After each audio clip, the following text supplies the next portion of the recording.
ఏమీ తెలియకుండానే కాపురం దిద్దేసుకోవడానికి వచ్చింది ఇల్లాలు. ఏంటక్షిత, అత్తయ్య గారెందుకు నీ మీద కోపాడుతున్నారు? చూడండి ఆంటీ, ఉష ఏమో పొద్దున్నే లేచి అన్ని పనులు చేస్తుందంట, నేనేమీ చెయ్యట్లేదు అని నన్ను తిడుతున్నారు. ఒక పని మనిషికి నా కోడలతో కంపారిజన్ ఏంటి అత్తయ్య? తిక్కు ముక్కు లేని వాళ్ళని తీసుకొచ్చి ఇంట్లో పెట్టారు, దానికి అక్షితతో కంపారిజనా? భువనా,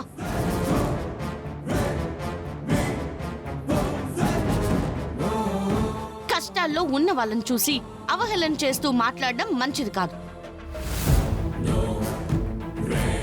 తనకి దిక్కు ముక్కు లేకపోవడం ఏంటి? నేనున్నాను. నువ్వుంటావు, మాకు ఎవరైతే నచ్చదో వాళ్ళ వెనకాల నువ్వే ఉంటావు. ఏమైంది?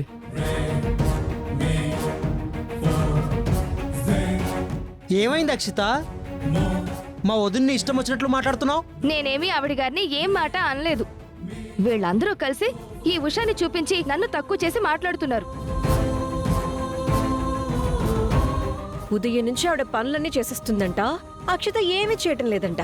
అది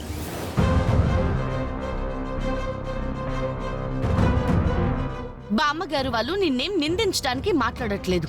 ఈ ఇంటి కోడలిగా అన్ని పనులు చేసుకోవాల్సిన బాధ్యత నీకుంది. నేర్చుకుంటే మంచిదని చెప్తున్నారు తప్ప నిన్నేమీ తక్కువ చేయాలని కాదు. అవును, తను వచ్చిన దగ్గర నుంచి గమనిస్తూనే ఉన్నాను. ఏదో సొంత మనిషిలాగే ఇంట్లో పనులన్నీ చేసుకుంటూ ఉంటుంది.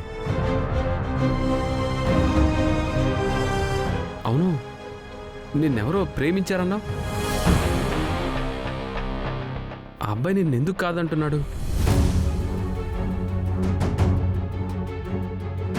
తనని ఎలాగోలా రిక్వెస్ట్ చేసి తన దగ్గరికి వెళ్ళొచ్చు కదా. హ్యాపీగా నీ లైఫ్ నువ్వు లీడ్ చేసుకోవచ్చు కదా. నువ్వు మా ఇంట్లో ఉండడం మాకేం బరువు కాదు, కానీ ఆపదలో ఉన్న ఆడపిల్లవని బాధ్యతగా చెప్తున్నాము. తనెవరో చెప్పు, పోనీ మేం మాట్లాడతాం.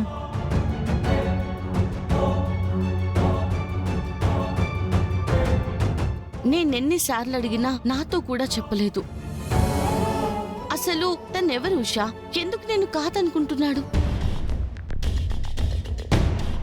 ఏం చేస్తుంది? చూస్తుంటేనే అమాయకురాల్లాగా ఉంది. కాబట్టే ఆ దరిద్రుడెవరో దీన్ని మోసం చేయగలిగాడు. నానమ్మా, ఎందుకు తను అలా తిడుతున్నావు?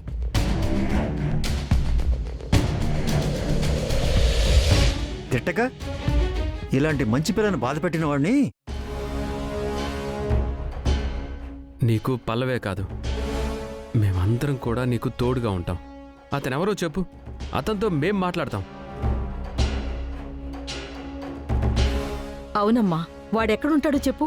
నేను వెళ్ళి పిలక పట్టుకుని లాక్కొచ్చి నీకిచ్చి పెళ్లి చేస్తాను.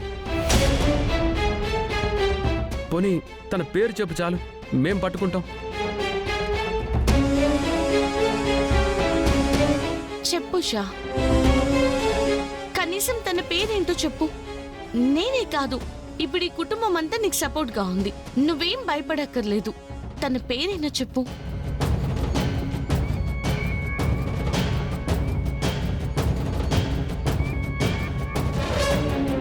అతని పేరు చెప్పడానికి కూడా ఇష్టం లేదనుకుంటా. ఎందుకు తను అలా బలవంతం పెడతారో? తన దగ్గరికి వెళ్ళాలనుకుంటే తనే వెళ్ళిపోయేది కదా. కానీ వాడి పిల్లను మోసం చేసి తప్పించుకుని తిరుగుతున్నాడ్రా. ఏమో, వాడు తప్పించుకుని తిరుగుతున్నాడని మీరు నిందలు ఎలా వేసేస్తున్నారు? ఈవిడ గారు ఏం చేసిందో తానెందుకు అంత దూరం పెట్టాడో? అదేంటి చందు, అతనెవరూ తెలియకుండా అతనికి సపోర్ట్ చేస్తూ ఉషది తప్పు అంటూ మాట్లాడుతున్నావేంటి? అబ్బే, నేనేం అతనికి సపోర్ట్ చేయట్లేదు, జస్ట్ క్యాజువల్గా చెప్తున్నాను అంతే. ఇద్దరు లవర్స్ మధ్య గొడవ జరిగిందంటే ఒకరి తప్పే ఉండదు కదా. ఉష మొహం చూస్తుంటే తను తప్పు చేసిన దానిలాగా నాకు కనిపించడం లేదురా. ఖచ్చితంగా తను లవ్ చేసిన వాడు ఫ్రాడ్ అయి ఉంటాడు. జస్ట్ వాడి పేరు చెప్పమ్మా. అందరూ అడుగుతున్నారు కదా, వాడి పేరేంటో చెప్పొచ్చు కదా. తీసుకొచ్చి వాడికిచ్చి నీ పెళ్లి చేసి పంపిస్తాం కదా.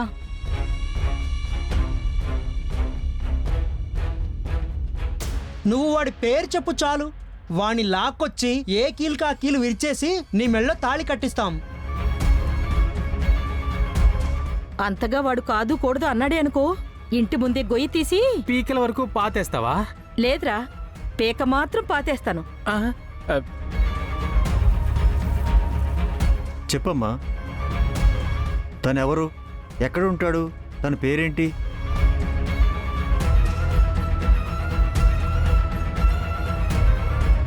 ప్రస్తుతానికి నేనేం చెప్పలేనండి. కానీ చెప్పాల్సిన టైం వచ్చినప్పుడు ఖచ్చితంగా మీ అందరికీ చెప్తానండి.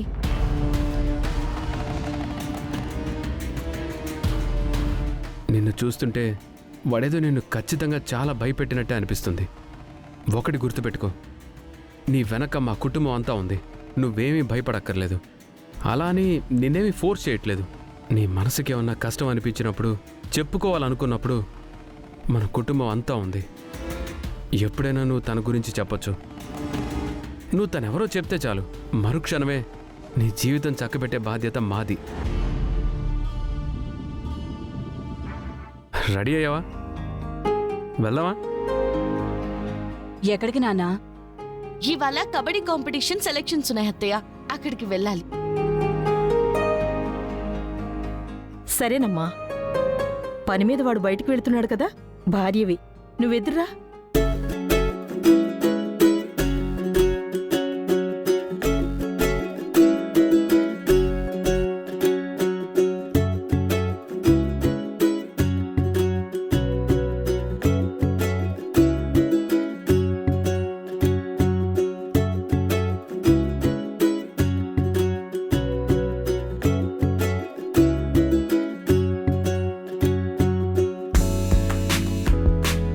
వెళ్ళొస్తాను బామ్మగారు.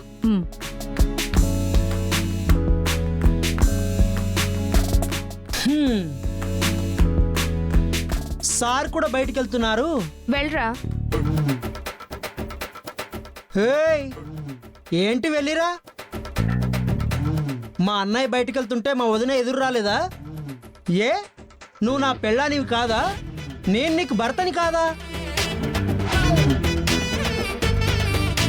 నేను బయటికి వెళ్తుంటే ఎదురు రావా? వెళ్ళి ఎదురురా. ఏంటి, నేను ఎదురు రావాలా? ఏంటి, ఎదురు రావా అంటే భర్త మాటనే కాదంటున్నావా? భర్త మాటనే పెడిచేవన పెడుతున్నావా?